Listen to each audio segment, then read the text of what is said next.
Bakit kailangang panoorin ang free webinar? Simple lang, para sa clarity, hindi para sa pressure. Maraming taong gustong mag-start ng online business, pero nagdadalawang isip dahil hindi nila alam kung ano talaga ang ginagawa, paano gumagana ang system, at kung para ba talaga ito sa kanila. At doon, pumapasok ang free webinar. Dito ka maliwanagan at may intindihan ano ang step-by-step na proseso, paano ka kikita gamit ang system, at kung align ba ito sa goals at lifestyle mo. So, dito walang pilitan, walang pressure. Education muna bago magdesisyon.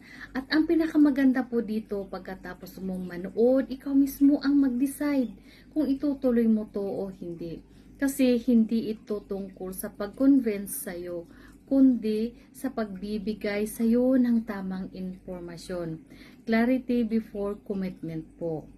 Kung gusto mong mapanood ang free webinar, comment ka lang ng info or message me. God bless po sa ating mga pangarap. Bye!